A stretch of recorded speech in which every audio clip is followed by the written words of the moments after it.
నమస్కారం అవ్వా. మీ ఇంట్లో ఉన్న ఓట్లన్నీ మన ప్రభుత్వానికే వెయ్యాలి. నేను తప్ప మా ఇంట్లో ఎవరూ మిగల్లేదయ్యా. ఓన్లే మిగిలిన ఒక్కోటైనా సరే నాకే వెయ్యాలి నువ్వు. ముందుసారి ఒక్క ఛాన్స్ అంటే ఇంటెలు 10 ఓట్లు మీకే వేశాం. మద్యపాన నిషేధం అని పిచ్చి ముందో పురుగుల ముందో అమ్మారు. అది దాగిన నా మొగుణ్ణి ఆసుపత్రికి తీసుకెళ్తే ఆరోగ్యశ్రీ పథకం అవ్వదని చెప్పారు. అంతే మంచాన పడిపోయాడు. మా పెద్దోడు తాపీ పని చేసేటోడు. ఈ ప్రభుత్వం ఇసుకను ఆపేస్తే పని లేక పని కోసం పక్క రాష్ట్రానికి వెళ్ళాడు. ఇంతవరకు జాడే లేదు. మా చిన్నోడు వ్యవసాయం చేసేటోడు. ఏ పంట వేయాలో ఈ ప్రభుత్వమే చెప్పి ధర స్థిరీకరణ అని గిట్టుబాటు ధర లేకుండా చేస్తే అప్పులు పాలై ఊరేసుకుని చచ్చిపోయాడు. అయినా కొడుకు పోతే బీమా వస్తుంది అవ్వా.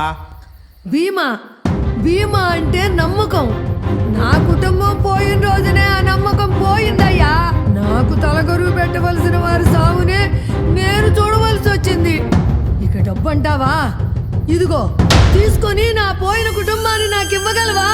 ఇదిగో నీ మనోడు భవిష్యత్తు గురించి అయినా ఆలోచించి ఈ ఒక్కసారి మళ్ళీ మన ప్రభుత్వం కోటి అంతా బాగుంటది.